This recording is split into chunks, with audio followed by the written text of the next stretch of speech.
Hello, everybody. Thank you for joining us again on another webinar on SimplyHealed. Today, we're going to touch on the topic of lupus. And our special doctor today is Dr. AIKA.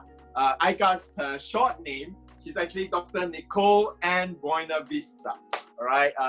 She's an MD with the 4-Leaf Group, and she's a diplomate, a specialist in the area of lifestyle medicine. So those of you who are familiar with Dr. Johnson, one of our regular speakers, Dr. AIKA and Dr. Johnson are partners in the 4-Leaf Group, medical group. So without further ado, let's welcome Dr. AIKA. Hi, Dr. AIKA. Hi, everyone. Good morning. I'm Dr. Nicole Buenavista. A lot of people call me Doc AIKA. That's actually my nickname. And I am a lifestyle medicine specialist, diplomate of the International Board of Lifestyle Medicine and Philippine College of Lifestyle Medicine. Well, Dr. AIKA, it's so good to have you here today. To all our listeners out there who are lupus patients or have loved ones with lupus, I think Dr. AIKA is specially qualified to speak on this subject.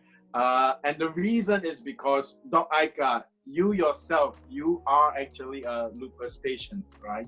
Yes, I am. The reason why I focus my practice on lupus is because of my personal experience with the disease. I was actually diagnosed with lupus 2 years ago during residency training, and had made me change career plans because of this disease, and has brought me to a specialization that it just actually is much better than I initially wanted, and it helped me with my personal experience with lupus. Doc, tell us what, in general, for those of the audience out there who may be joining us who don't know what lupus is, what is lupus? And is it a scary disease? Is it something that is really dangerous for the patient? What is it? I'm sure that's the question of most people. What is lupus? Since it's not really a well-known disease, unlike other diseases like heart disease or obesity. Lupus is actually an autoimmune disease. It is the common term that people know of, and its complete medical term is systemic lupus erythematosus. So they call it SLE. And yes, SLE. What happens is that the immune system overreacts when there is a pathogen or a foreign invader. Instead of attacking the pathogen, it attacks the normal healthy cells and tissues, and it causes chronic inflammation. So it's a state of inflammation that goes on for a long time, and this is actually a disease that does not have a cure yet. Treatment is focused on only trying to manage the symptoms, the disease activity. It has a high mortality rate if it's not managed properly and if it's not diagnosed early. Dr. AIKA, I myself, the first time I heard about lupus is when someone in my family, my cousin, extended family got lupus. So out there might be new parents whose children just got lupus. You said something pretty scary. You said high mortality rate. So how high is the mortality rate can it get for lupus patients? Yes. So before I discuss the mortality rate, I want to talk about how the prevalence rate of lupus. It actually happens in 30 to 50 people in every 100,000 population in Asia, and its incidence in the whole world is 8.6 per 100,000. So that's actually very rare. Very small. Yeah, it's a rare disease. So it's really hard to treat because it's something hard to catch. But for mortality-wise, when it is not diagnosed early, when you diagnose it at its severe form, the mortality rate is 15%.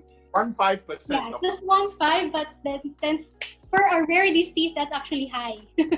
Oh yeah, that is pretty high. I mean, you have a more than 1 in 10 chance. On the high side, I remember reading somewhere for a lupus patient, like a global pandemic like COVID now, it's actually quite scary for a lupus patient, right? Lupus patients actually are considered a vulnerable population when it comes to COVID-19 if you check WHO guidelines, because they are immunocompromised. So they are immunocompromised because, first of all, they have a defective immune system. They are not capable of fighting infections normally like healthy people do. Plus, their treatment regimen composes of steroids like Right. which we know of prednisone, and steroids is a immunosuppressant. It tries to suppress your immune system. So when there's a foreign invasion like a virus like COVID-19, it won't able to fight it off properly. Wow. So actually a lupus patient on medication actually has a suppressed immune system. It's very exciting because Dr. AIKA is joining us because she has good news to share, I am sure. So we won't be having this webinar if we don't have a solution for the lupus patients out there. So if you're a parent with a child who's lupus, or if you're a family member, I want to first start by saying we have good news, right, Dr. AIKA? We have good news because myself, I'm actually a good news in the lupus field, since I am able to manage my disease through good lifestyle choices. All right. So we're gonna have a few goals. First part, which what we are doing now, we want to understand what lupus is, and also what kind of life a lupus patient has to go through, so that if you have a loved ones, you will understand where they are coming from. And next, we want to take a look at, we'll talk about what lupus patients should really be concerned and watch out for. And last but not least, we'll go into the good news, which is how do you actually successfully manage lupus so that you can have a full life. Now, not a half life, but a full life, right? Yeah. All right, so that's Doc AIKA, when you first found out you had lupus, what was the initial feeling? I mean, were you very clear what it was when you got it? Or actually, it took almost 2 months before I was diagnosed with the disease. okay. When a doctor is considering lupus, she or he has to rule out a lot of diseases first. Why? Because the signs and symptoms of lupus are very vague and general, such as the symptoms would be headaches, skin rashes, joint pain, muscle pain, abdominal pain. So these are symptoms that you would actually find in other diseases. So doctors would try to rule out first. So for me, it took 2 months before they were able to really diagnose lupus with diagnostic tests and laboratory tests. And one important factor also was family history. Since if you have a family history of lupus, there's a high chance that you would have it also, because it's being passed on from generation to generation. Is there a single, one diagnostic test that you can do to confirm that you're lupus positive?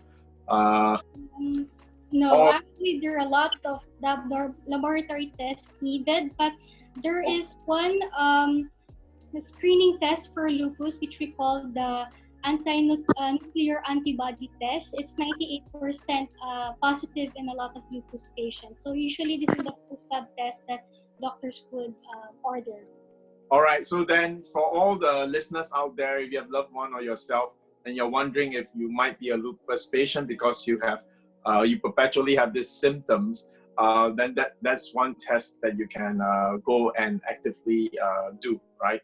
But when you found out that you had lupus, how did you feel? I mean, did you know how dangerous it was? I mean, you're a med student at that time, right?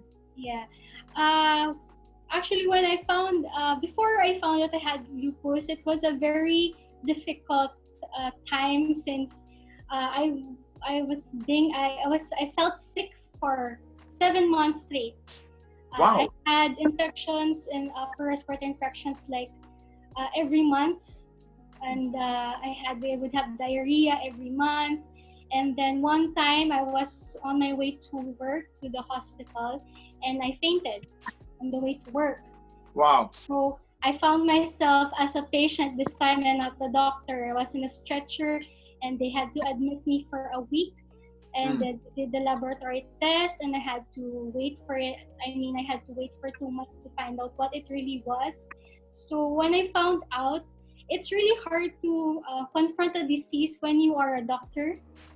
because you really overthink. Yeah, So, because you know so much, right? yes, you know so much, so you try to research yourself, and you don't know how to attack it as a patient. So it's like being a doctor and a patient at the same time. And at that time, it was really devastating for me because I had to change my career plans. Since one of the triggers of lupus is infection. So once you have a viral or bacterial infection, the lupus symptoms come out. We call this the lupus flare. So lupus flare is when the symptoms, they manifest and there's complications that happen in your organs. And because of this, I had to resign from my residence training that time, since Correct. You cannot be exposed in hospital to all the infections. Yeah, so exactly. So it's I can't do my work because it's the one that's keeping me sick because I'm exposed to infection. And so it took me months to recover from the disease. I went to the US where my parents are, and that's where I found lifestyle medicine. And from then on, it had helped me with my disease. Wow. Okay. So I think we are ready to move in the second part, which is exactly what you've talked about. So as a lupus patient, your life is severely, I guess, limited or curtailed. You have to be very careful. So what does it mean to be a lupus patient? You mentioned one, you're very susceptible to pathogens. Is that one of the things? Yes, so we have stress, right? About stress. Yes. So you talked about stress, you talked about exposure to pathogens. Could you elaborate a bit on that? So actually there are 4 triggers to lupus. One is the infection. All right. Stress. Third is sunlight exposure, and fourth would be poor diet. 89% of lupus patients are actually experience photosensitivity. Photosensitivity is an unusual reaction to light. When they are exposed to sunlight, you would have skin rashes all over your body. And then others, 33% would have others lupus symptoms like headaches, joint pain, and their disease activity would worsen. So it's important that we, lupus patients like me, would protect ourselves from sunlight. By first, of course, you want to always bring an umbrella. I always have an umbrella in my bag. You want to avoid sunlight exposure if you're outside. Second, you want to always wear long sleeves. Maybe the thin ones because it's really humid in Manila. You always want to wear a cap or a big hat. Since I was diagnosed with lupus, I'm always wearing a hat, but it really helped me avoid the sunlight. Especially, you want to avoid sunlight in your face because you don't want to have rashes on your face. That's very important. And of course, you would want to wear sunscreen as well. So SPF 15 is good, but the preferred dose is SPF 30. That's what rheumatologists would recommend. So even actually some lupus patients really have severe photosensitivity that even artificial light, such as fluorescent light, would cause them to have skin rashes and lupus symptoms. You're kidding me. That's so it's really scary. Good thing I don't have that. But if the lupus patients who do have that sensitivity to artificial light, I suggest that you wear sunscreen even indoors. Another trigger is stress. Actually, stress is the #1 or the most common trigger for lupus, since a lot of people do experience stress. Yeah. So actually, this is also one trigger that made my lupus come out because I was really stressed during my residency training. But there are ways to manage stress. One is to establish a routine. I know being in a quarantine scenario these days that we are in enhanced community quarantine, then going to general community quarantine, it makes us anxious. So there's a lot of tendency now for lupus patients to flare up because of the stress of being indoors. I thought everybody's resting at home, it should be better. So now a lot of lupus patients are actually flaring up because of being stuck for a while. We actually call that cabin fever. It's cabin fever, right? psychologists call it cabin fever, being indoors for a long time, since humans are not really used to being indoors for a long period of time. So what I suggest to patients, even to other people, is to establish a routine. So we want to actually this is the best time to learn something new at home if you want to learn a musical instrument or to learn how to cook. And when you are able to accomplish the task, you will have a sense of fulfillment. So I want to use the acronym PERMA.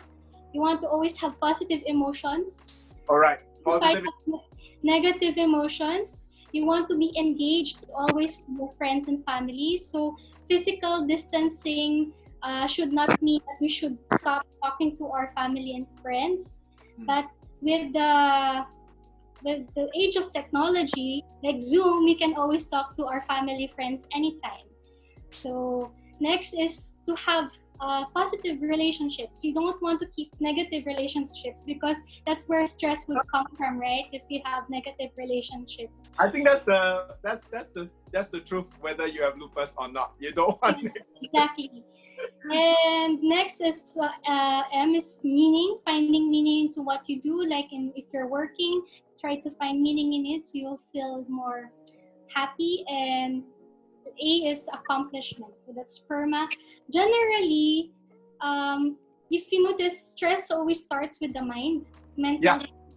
So when you start to invite negative thoughts, that's when your body would react to that negative thoughts, and you would make your body undergo stress, and your body would produce what we call the hormone cortisol. Cortisol is the hormone that the body produces when we are stressed, and cortisol increases inflammation in the body. So that's what we want. We don't want to increase further inflammation because your body is already in a state of inflammation. So we want to really avoid stress in general.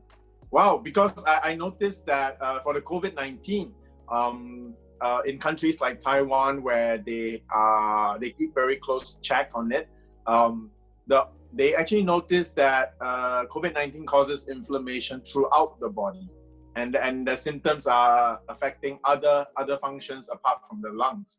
And there's actually a compromised immune system from COVID-19. So wow, that must be very dangerous to a lupus patient. So it's really important that lupus patients, they stay indoors. It will actually take a longer time for immunocompromised patients to go outside.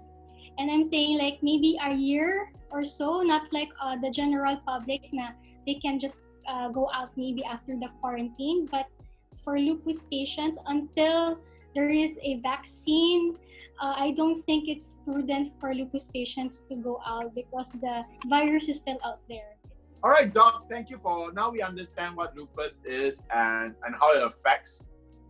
Now let's go to your good news that you're going to share with everybody. But before that, Doc, what was your life like? Because I knew you told me before that you love dancing and you were a dancer from young and you had physically very active person. How did it all change when you became a lupus patient? What happened? Yes. Actually, when I was diagnosed with lupus, I was bedridden for a month or two. I couldn't really do anything because my body felt like it was frozen.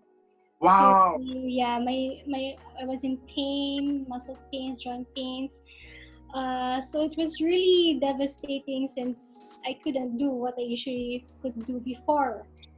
Wow, it must be emotionally very hard to deal with for a person so active like yourself, especially a med student, right? Yes. And Doc, you shared with me that actually lupus can spontaneously or it comes out in your 20s to 40s. It's not something that you always had when you were young and then so you knew you had lupus, but it was something that comes suddenly. Is that correct for you? And is that the case, or because I know there's something called chronic lupus too. I know of lupus patients who have experienced such symptoms since they were young. So Are there different types of lupus in that way? Correct that lupus happens within the 20s or 40s, and it's more predominant with women than Wow. men. But when it occurs in men, it's more in its severe form. But there are also lupus that happens in childhood. We call that juvenile lupus. In my case, actually, I've been experiencing this lupus symptoms since I was young, but I didn't know. So when I've been in and out of the hospital almost every year of my life, and that was the reason why I took medicine, since I was always visiting my doctor. And we had no idea, my mom had no idea at that time, but then we only found out when I was already in my 20s.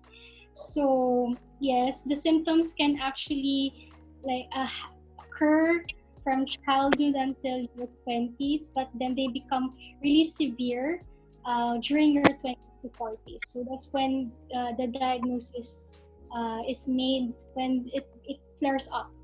Wow. But today, Doc, you go out and exercise, you eat. I see you go out because that's how I met you too. We met outside.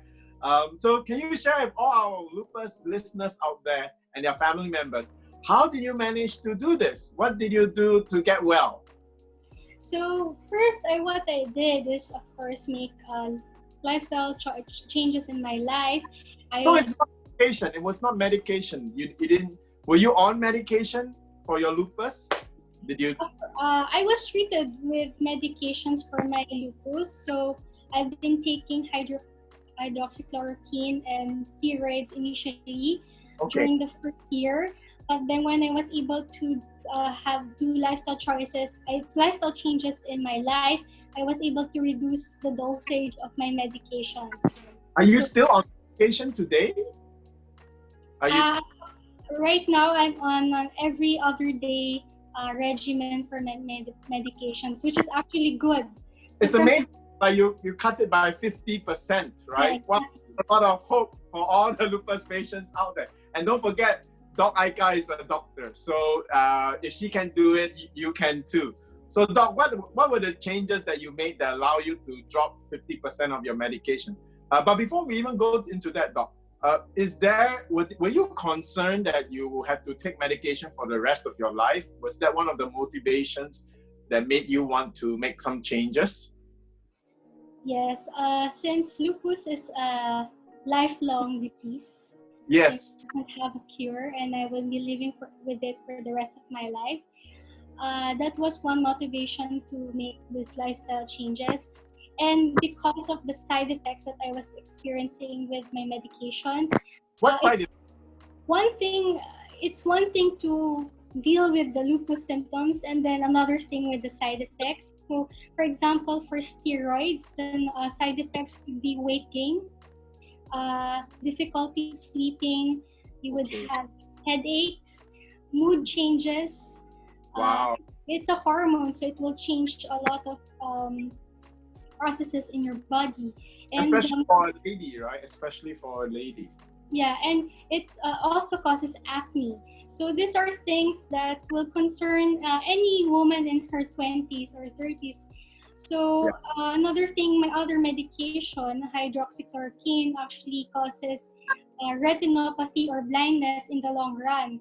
So that was the number one reason why I wanted to find something that would help me not take this medication for the rest of my life. Of course, I don't want to be blind. Who wants to be blind, right? Because to all our audience out there, those of you who are taking the drugs that Doc AIKA used to take, you may not know the side effects, but you heard it from Dr. AIKA herself. So, wow, I think that's a super motivation. All right, now that we know the pain of being on medication for life, what did you actually do to allow yourself to drop your medication by 50% in a year? Center your diet into whole food plant-based diet. Okay. Next, you want to also incorporate physical activity. It might be tough for the first months because of joint pains, muscle pains, but I found out that yoga actually is a very joint-friendly exercise. It All right. actually reduces the inflammation in the body and in the joints as well. It's being also used as a therapy for people with rheumatoid arthritis. Physical activity can actually help boost the immune system. Yes. And yeah, it modulates inflammation in the body. Another thing is I was able to manage my stress. What we don't really talk about much is sleep health. When we have a sleep, Okay. you actually bring out a lot of diseases in your body. Why? Because we need rest, sleep to be able to recover from any stressful activity we have done during the day. And the recommendation is 7 to 9 hours of sleep a day. Even during the weekends. So you shouldn't have there's no discrepancy between your weekday and weekend sleeping hours.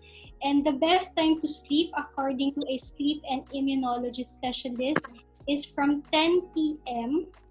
and 1 a.m. You have to sleep within that time. Why? Because that's when you actually build antibodies. So antibodies is the white blood cells that the body produces to attack specific pathogens. So even for the general public, you want to sleep at 10 p.m. at least so that you can build these antibodies against a lot of viruses. Doc, did I hear you correctly? Did you say that we are supposed to be asleep from 10 p.m. to 1 a.m.? This period is important? Yes, it's important. We're not sleeping from 10 a.m. to 10 p.m. to 1 a.m. That's when most of us in the 20s will be doing our work. Yes, I know it's really difficult, but then the studies we can't deny the results of the studies. I've seen it, and that's really when we produce a lot of antibodies. So maybe small techniques would do is that you try to regulate your sleep, like from starting 9 p.m. Don't use your phone because your phone needs blue light, and the blue light from your phone and from the TV and your laptop will hinder you to initiate sleep, and it hinders the production of melatonin. So melatonin is what you need to initiate sleep. Another thing is you don't want to be eating after 7 p.m. Because that's so difficult. yeah, it's really difficult, but then that will affect how your sleep quality as well. You don't want to be drinking anything caffeinated before sleep, 3 hours before sleeping time, especially alcohol. You also want to reduce noise and any form of light. What I would recommend is you set an alarm 1 hour before your sleeping time so you can prepare your everything before you go to sleep, because sleep is really important. I think a lot of people underestimate the power of sleep, but sleep will actually help you have a better immune system, even give you a better cognitive function as well. Well, I think I like that very powerful statement that you said. A lot of people underestimate the power of sleep. Yes. Yeah, praise God. Dr. AIKA, you did talk about eating well, eating lifestyle change. So, how did you eat differently after deciding to change your lifestyle? Can you give our audience some recommendations? So basically, we want to focus our diet in a whole food plant-based diet, which means we want to eat more whole foods instead of processed foods, because a lot of what we eat are pro-inflammatory. For example, processed foods that comes in boxes. So the more colorful they are, the more processed they are, and the more additives and preservatives it has. Do you have a quick rule? How do we know when a food is too processed? I remember you shared a quick rule about looking at the label. What was that? So what I usually would teach my patients is that if there's more than 3 to 5 ingredients in the box or the nutritional label, and you cannot pronounce them, you can't understand them, the more unhealthy it is. So you want to stay away from those. You just want to stick with the basic ingredients and with lesser ingredients as well, because these preservatives and additives, they are actually inflammatory in nature, and that's what we want to avoid because our body's already in a state of inflammation. You also want to avoid processed fats like chips, anything that's a junk food, since a high-fat diet was shown in studies to increase inflammation as well.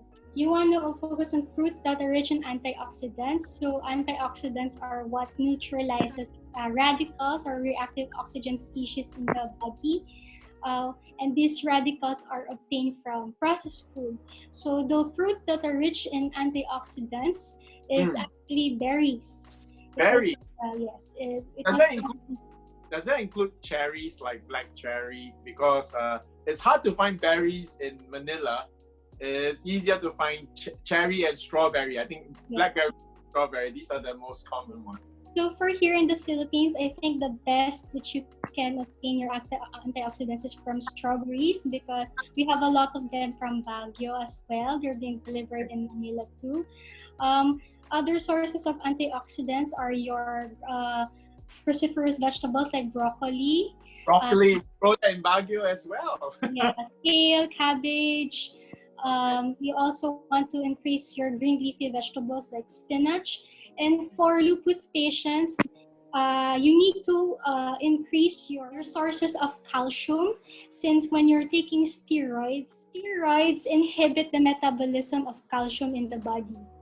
So I want to tell lupus patients that you can obtain your calcium from spinach, from turnips as well. I think those are available here. And you can get your calcium as well from soy products like soy milk and other milk products like almond milk. We want to stay away from dairy, since dairy is actually inflammatory also in nature. So you want to substitute your cow's milk with almond milk instead, or soy milk. Doc, how long did it take you to move from the normal Filipino diet that includes chips, dairy, and all these things that you talk about? How long did it take you to shift to a more healthy diet? Was it easy to do? Of course, trying to eat healthy is not easy. If it was easy, a lot of us would be eating healthy now, right? All right. Yes. So it's not a change that can happen overnight. It will take time. So the best change is actually that happens gradually. For me, it took me a year to be able to really shift into a whole food plant-based diet. And why? Because a lot of doctors and scientists say that whole food plant-based diet is the best diet and gives optimal health, and it decreases inflammation as well. So, I encourage everyone to just make baby steps in their diet, and you will see in the long run that they make a big difference in your health. Wow, thank you so much. Doc, last thing we want to move into is, as you mentioned before, to move and transit into a healthy diet actually takes a long time. And for you, it took a year. But we have many patients out there who are suffering today, right now. So let's move into the topic of supplementation, because for supplementation, everyone can do it immediately, right? It's not really a change in lifestyle, it's taking something. Yes. And I wanted to share, because Doc, you were just saying, there is a SimplyNature client. She was actually our influencer. So she's a lupus patient, and she's a chronic lupus patient. Here's the funny thing, Doc AIKA. Yeah. I just realized talking to you today, her job was the most unhealthy thing for her condition. She's a food blogger. Oh. Like doctor, as a doctor, because pathogens are dangerous to lupus patients. Working in a hospital was dangerous. But for her, she's a food blogger. So she was eating steak and all these wonderful foods. Everything that you were sharing that will cause the inflammation. So she had all these complications. A lot of what's it called? polycystic myoma, right, for the ladies, and then she had she had a lot of pains. You're right, breakouts, and so on and so forth. So when she joined us, I didn't know. She just told us she just told us she had lupus. But what happened with her was that after taking 3 months of just SimplyNature PPAR tablets, which are actually plant-based whole foods, because it's just a plant-based whole food algae, right? And then after that, her complications just started to go away. Polycystics actually disappeared, and things started to clear. So maybe you could share with us how come by supplementation lupus patient can see such effects, and just give us what are your thoughts on that? Yes, actually, when I found out about the PPARs, I was really enthusiastic about it, because actually there are only 3 supplements a person needs. That would be your vitamin B12, vitamin D, especially for lupus patients because it can be exposed to sunlight. So they need at least 2,000 IU per day. And another supplement is omega-3, which you can find from PPARs. Yeah. And what I like about it is that it's from whole food. So we're sticking to the principle of lifestyle medicine that we should eat food that's from whole food. And this is something we can't really find from the grocery. So we can't prepare in the kitchen. So we can only take it from supplements. So what's nice about PPARs is that I found this research that according to the WHO and European Food Safety Authority, that at least 0.5% of calories should be obtained from short-chain omega-3 for optimal brain health. Wow. So this is one good benefit from it as well. And what's nice about PPARs is that it's pollutant-free. It's from the yeast or algae. And usually people would obtain their omega-3 from fish. The problem is fish, it has a lot of mercury, so that's what we're trying to avoid, and that's also inflammatory. So an alternative to get your omega-3 is from this algae, microalgae, which is from your PPARs. Yes. I also found a journal that supports this, that from PubMed as well, that the PPAR gamma activating compounds, they demonstrated a therapeutic benefit in experimental models of lupus. So PPARs are now also being used as a adjunctive therapy to lupus as well, and there's still ongoing research for it. And I think this would be also a good supplements for patients who cannot completely shift immediately to a whole food plant-based diet. So I would recommend taking this supplement. Doc, I mean, thank you for sharing that with us, and especially because I always talk to Doc Johnson, yourself, and Dr. Johan, who is the mentor for all the lifestyle medicine doctors. Yeah, he's like a very young father. I always share with Dr. Johan, that it's really very difficult for a person to change their diet like on a dime. Like today you're eating unhealthy, tomorrow you eat healthy. Unless you're dying, if you're not, then it's very difficult to make that change. So I thank you that and I thank you for sharing that very encouraging truth, because if you as a doctor took a year to change your lifestyle, the rest of us should not be discouraged if we cheat after 3 days.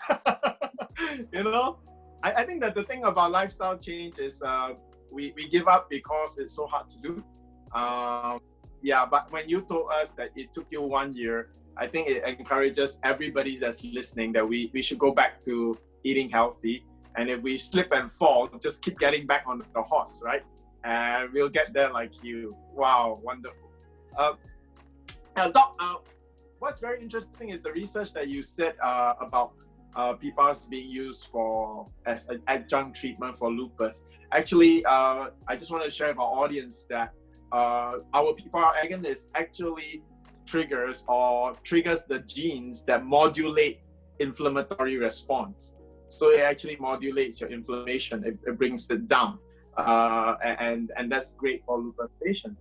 And that also clears all the other aspects of it. Doc, you yourself, you've actually been trying PPAR tablets and soft gel for close to 3 weeks, something like that, right? Can you share your experience? So, well, my experience with the PPARs is that I noticed that it gave me more energy. I've been more energetic since I started taking it, because before I couldn't tolerate some exercises, but now I was able to increase my exercise regimen because of it. So that's really one positive benefit that I gained from it. And yes, I think that it really is promising, the effects of the PPARs, especially if it's really hard to obtain nutritious food these days. Like, I know the common comment is it's expensive, fruits are expensive, or it's hard to get vegetables. But of course, now these days we have delivery systems, so you can always have them delivered.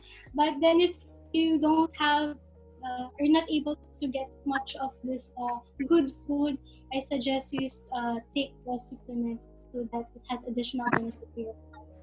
Yeah, I think that's what all our lifestyle doctors are doing, which is they're using the SimplyNature PPARs to kickstart the body to get healthy and give you time to shift from a 100% unhealthy diet step by step, and hopefully a year later you will be on a 80% healthy diet, and 2 years later 100% healthy diet. But the supplementation, Doc AIKA, would you agree that the supplementation is an important start, so that at least you get healthy fast, because it takes a long time to change your lifestyle? Yes, I agree. Actually, as lifestyle medicine specialists, we are not just physicians too. We are health coaches. So when you're talking about lifestyle changes, it's a behavior that we're trying to deal with. So behavior is it's a hard thing to fix than any other disease.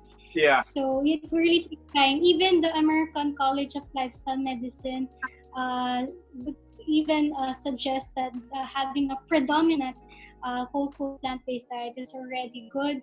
So it's really baby steps. Don't be discouraged if you make a misstep or eat something bad. It doesn't mean that Nullify it.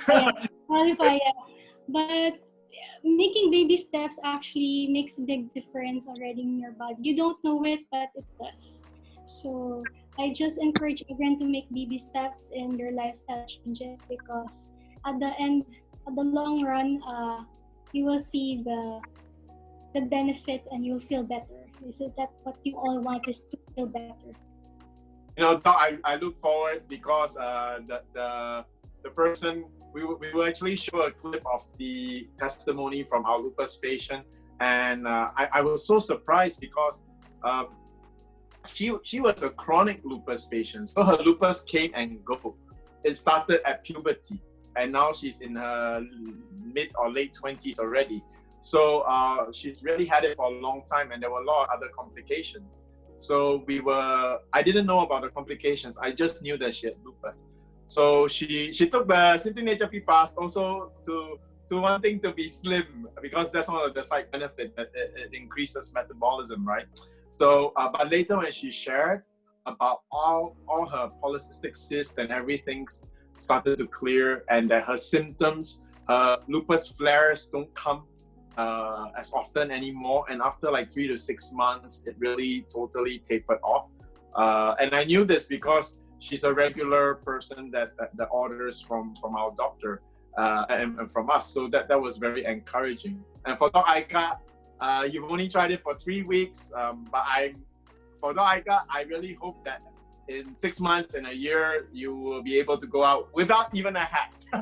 Yeah, exactly. Without even a hat, that you can get your vitamin D naturally. Because I think that's what we really believe in lifestyle medicine too, restoring to the original state, right?